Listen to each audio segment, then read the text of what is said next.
Hi, I'm not Nadine RAPSON. And I'm not Andrew Bond. But we are. Yes, we are. We're most certainly going to do our very best to find you a good few winners on Derby Day, proudly brought to you by SW Security Solutions. Also double headering with the E-Pole Dahlia plate. Fantastic weekends racing, and of course there's lots of prawns to be had. And the first stable that we had an opportunity to talk to was the Bluegrass Racing Stables of Mark and Dorrie Sham, the representative. Dorrie Sham. All yours, Dorrie. King of Indians, we're going onto the grass. He's had 2 poly runs for us. 1600 on the grass might be a little bit short for him against this quality of field, but he's a nice progressive horse, and hopefully we're doing his best work at the end. Straw Market, a lovely big strong horse. We spoke about how pretty he is, and he still looks at racing as though he's a baby, but it's such a pleasure to work with a horse like that. Again, possibly still a little bit short. Carl seems to think that 1800's probably is optimum, and that's Mr. Ferraris's opinion too. Again, hopefully we're doing his best work at the end. Dela Danza too, he's a lovely old man. He's done a lot of travelling, been around the world a few times, I think. I think he's looking for a lot further, but his first run for us was not bad. He was running on at the end, and that's what I'm looking for again here, to see him running on. Your next run is in race 7, the E-Pole Dahlia plate, and that's King of Chaos. He won very convincingly on debut, coming from a long way back to beat Struben, one of 2 runners that's actually already franked that form. So though he's only had the 1 run, how do you feel about his chances here? I think possibly it's a little bit short for him because he's ultra laid back and very baby still. We've left him in here. He must take his chances. We don't have that many 2-year-old features. And I'd like to see him doing his best work at the end, running at them, and it should probably be good enough for a check. Next up is number 8, Powerwind in race 8, and he followed a second career victory with a nice run behind Placido. Yeah, he's a lovely horse. I really, again, think this is too short for him. We've battled to get him into races, either by virtue of the grass going on to poly or him being badly drawn. And that's why we decided to leave him in here as he actually got into the race. And I'd like to, I think he's going to need it, and I'd like to also see him doing his best at the end.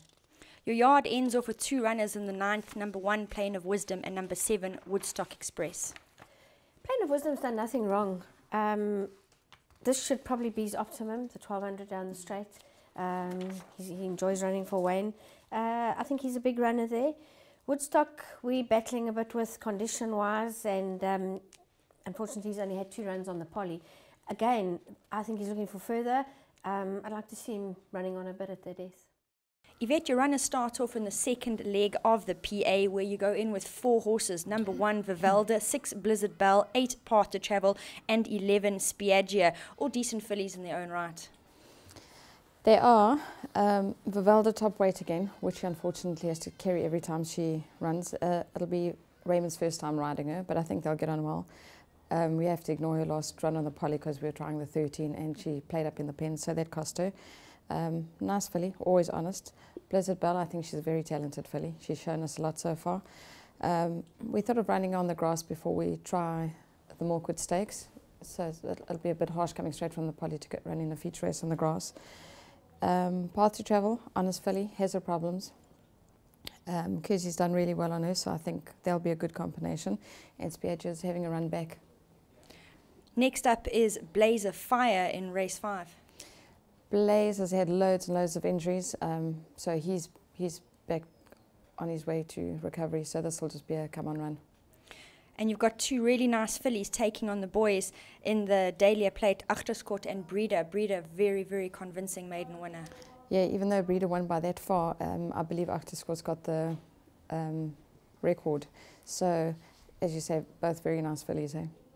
Race 8, you've got a handful of runners again. Tell us about them. Cassia, also a run just to bring her back. We don't get to gallop that often, so this race will bring her on, and then we'll learn more about her anyway. Cornell, I think he'll run a good race. KTM, she's off to stud this year, and so she's just ending off her season. I think she prefers the poly track anyway, and the other filly scratched because of an abscess. Stephen, the runner that you'll be really hoping for a good performance from is in race 6, number 8, Save the Last Dance, in, of course, our Derby. And he looks to hold the local runners on the fact that he did win the Derby plate. Nadine, yeah, he's a nice little horse.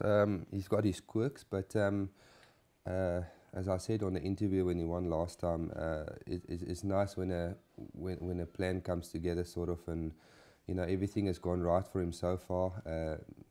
He will definitely really like the 2-4. I think the further they go, the better he'll be. He only got into the Derby plate late in the race. I think the last 150 or so, and he pulled away, and he won quite a nice race. Right after that, you've got 2 runners in race 8, number 4 Skuzami and number 12 Special Effects. What do you think of their chances? Skuzami is a little bit disappointing. He had good earlier form, and every now and then he throws in a bad run. And I think last time he had his bad run, he should be definitely included in quartets, and so he's not a bad little horse. I think he'll definitely be right there somewhere in the firing line. Special Effects, back on the grass. I think he prefers grass to poly, and he'll definitely... What is with these animals? I'm sorry, I couldn't help but laugh. Yeah, Special Effects back on the grass. I think he prefers the grass, and if he produces his last start that he had on the poly, he ran on very strongly from a little off them, and if he can find that finish again, he could also be a factor. Number 7 Varuna represents you in the 4th race, a distance specialist. Yeah, no, you hit the nail on the head. Track and trip suited, and the big plus is she's got the less 4 kilos, so she's got a light weight to carry. All her opposition have got a lot heavier weights, but it is a race where she's taken on very strong fillies, and she's actually out at the weights even though she's got the full claim on. But 1,000 metres, she's always competitive. She loves the turf, 1,000 at Fairview. Another 7, Global Express, in race 5, gets pole position draw. No, he's had a long break. He came off my farm after being with Mike Bass in Cape Town. Lovely, lovely horse. I think he'll do his thing in Port Elizabeth. His first run, he's had 2 gallops going into this, but I still feel he'll be in need of it to peak. Your Derby hopeful is number 7, Motorman. Very, very fit, fit and well. He stays all day. If it's a good staying race, we could probably run thereabouts. But at the weights and the ratings, we're very out against the likes of Joey's horse and Stan Ellie's horse. I think those are the main 2. Dynamic Speed gave a very good account himself in the East Cape Nursery, and your second runner is Roslyn Chapel. Yeah, they're both going to be competitive. They enjoy the 1200 Fairview. Dynamic Speed, I feel, is trained on and matured, and the same as Roslyn Chapel. I haven't hammered them at all. Prep's gone very well for this race, and they're going to be at their peak. Tell us a little bit about Cedarwood in race 8. He's got his little niggles, his issues that I had to work on. Last time was too far for him, and he pulled very hard early stages. Needed to settle. I've put him back in the sprint trip so that they're going to run him off his feet a little bit, and he'll be rounding it off at the end. I expect him first 4.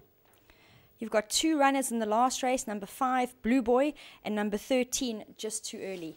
Blue Boy ran a cracker last time out in a field that I thought was a little above him. He actually ran very well against stronger competitive maidens, and you know, he's come to that prep very well. I haven't done much with him. He loves to run fresh, and I think he'll give a very good account of himself. Just too early trying the blinkers to get him to concentrate. He has got it. I've just got to get it out of him. So I'm hoping the blinkers makes him concentrate better. Gav, you start off in race 3 with 3 runners, and I must say all very talented sprinting individuals. Number 1, Sir Duke. Number 2, The West is Wide. And number 3, Unannounced. Yeah, I have to say Tara's very, very strong in the pinnacle plates at the moment. From the sprinting to the middle distance to the staying races, she's very, very strong, and practically got most of the races under control. All 3 of these horses I've been working for the last 2 weeks, prepping for this particular race, especially Derby Day. It's nice to have a win on Derby Day, and they're all very, very well. If you go on form, Sir Duke probably looks like the right one. I mean, Sir Duke beat Unannounced in the feature race where Copper Parade ran second.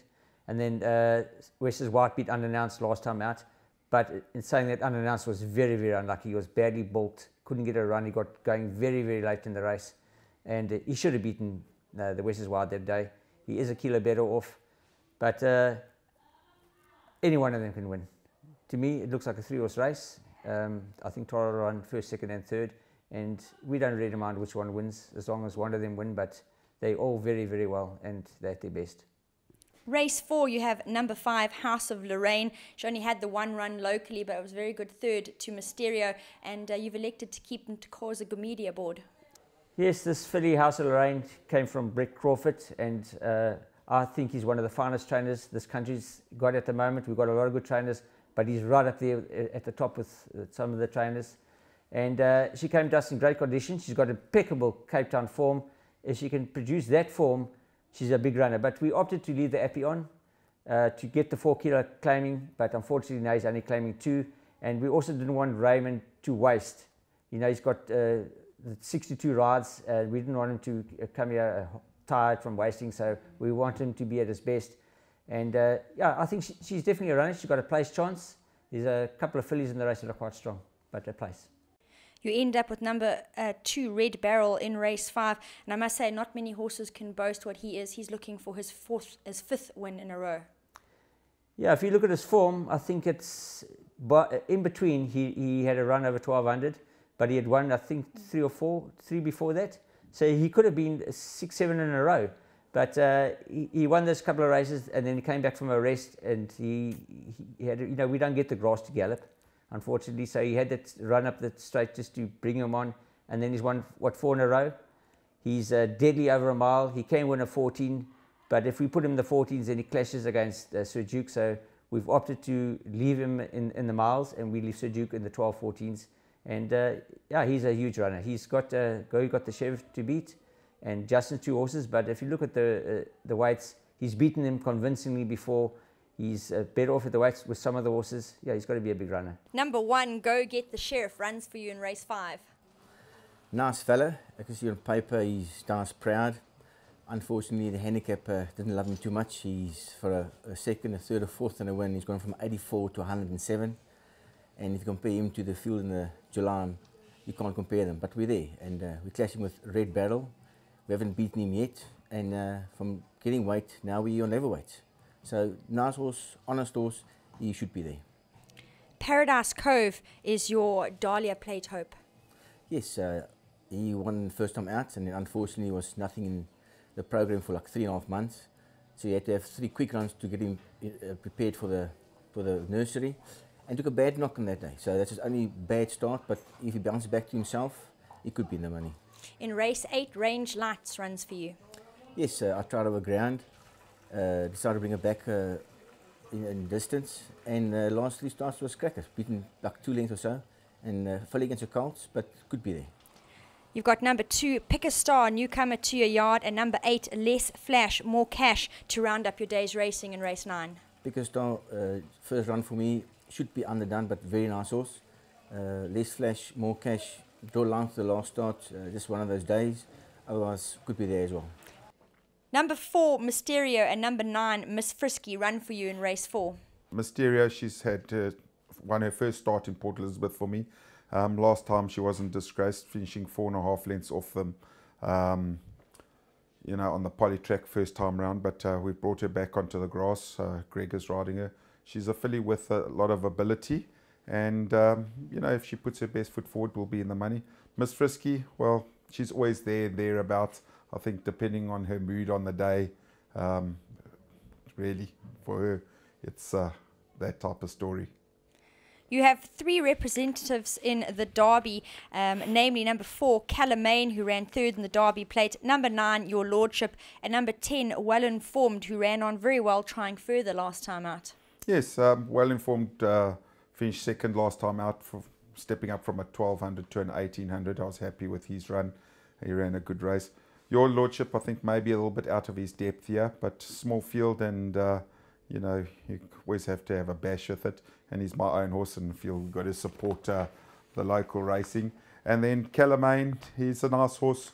He's, you know, coming along the right way. I was very happy with his run in the Derby trial. Running 3rd, I think we left him with a little bit to do, and hopefully he'll be spot on for the Derby. In the Dahlia, you've got number 2, 1, 2, 3, and number 7, Struben, a recent maiden winner. Yeah, Struben won his last start. He's had 4 starts, a win, 2 seconds and a third. He's a nice progressive type of horse, and I think on his day, as if he keeps progressing, he'll be in the money. Jean Duthry, I must admit, I was very disappointed coming out of the nursery. I really thought he'd win on the day, and he pulled up. He was coughing after the race, and hopefully we've cleared all that up, and if he's back to his best, he'll run a very good race. Moving on to race 8, you've got the 2 runners, Storming Home and Bermuda Winter. Storming Home, he's a nice horse. He's better than his form shows. He's a little bit of a fickle horse at times, and if he gets crowded or has to check, he just throws in the towel. So things have really got to go all his way. Bermuda Winter, he's a horse that's going to pick up a race somewhere. Hard knocker, but always got an excuse. 7-year-old, I think if things go well, he could be in the money, but he needs a little bit more luck. In race 9, you've got number 3, Big Freeze. He'll be having his first run for the yard. Yes, Big Freeze, nice horse. I think 1,000 meters, or 1,200 rather, going to be a bit sharp for him. But I think he'll come on from this run. He hasn't run. Since arriving here, we've gelded him, and hopefully, that will put his mind at rest. I know when I spoke to Dean, he said to me that was one of the things that had to happen. So Dr. Ashley chopped them out, chop, chop. I suppose one of the oldest scenarios in racing is people unhappy with objections when they're talking from their pocket. But what did you make of the objection that gave your horse Saint-Tropez his last victory? Well, I'll be honest with you, I was due to meet some friends down at Hooters to watch the FA Cup semi-final between Villa and Liverpool. And so I watched the race and thought we'd been beaten. And I'd run a lovely hot bath and we'd had the sales, so I was a bit tired. So I jumped in the bath and then I could hear my phone ringing incessantly. And also, then thankfully, for some reason, the television was obviously quite loud because I'd heard that stand by, there might be an objection. And then when I heard it was a Stipes objection, that made me even happier. By the time I got out and dried myself, because it seemed a shame to spoil a good bath, I never got to see the head-on footage, so I have no idea whether it was fair or not. But even Justin, I think, actually thought it was a fair objection. So anyway, I was very pleased with him because, as I said, it was his first run after cutting. We literally cut him about 2 weeks beforehand, so he'd missed work, he'd missed other things, and I thought it was a pretty good effort. I always watch Tab Gold, and there was a little smattering of late money for him. Obviously, he'd been doing some good homework. Well, yeah, he's not a horse that works the barns down or whatever, but he's a horse that everyone has always thought an awful lot of, and he's a very much a horse like the Conglomerate, who he's yet to prove himself like him, but is just going to get better and better as they get older. And while he hasn't gone over any ground, far enough like the Conglomerate hasn't. I'm itching to run them over a bit of ground and just to see how good they are or how good they're not and where we are. But he's bred to get the 10 furlongs and maybe a bit more. He settles well. We've got a great draw, and obviously great to have Antap. Let's be honest, it's not the most vintage renewal of the Eastern Province Derby, but you've got a solid horse, and he looks like he's definitely the right one on the merit ratings and his form. Yeah, the merit ratings make him look like the right one. It would be obviously nice to have run him over a 10 furlong just to see where we are with him, but we decided to cut him instead, and no 2,000 metres came up, and we took him to Natal. And when we entered for this race, it ended up sadly looking like not the strongest renewal, as you've quite rightly said. So we've decided to have a go. So that's my only worry really is not whether he stays or not. I think he'll get every yard of it. And it's also the right sort of track for him, right-handed. He's definitely a better horse than a right-handed track. It's just obviously the travelling, and it's a long way from Durban. But Peter Joyce looks to have done a great job. And just looking at the horse earlier this afternoon with Peter, he looks really well, and very happy with the way he's travelled.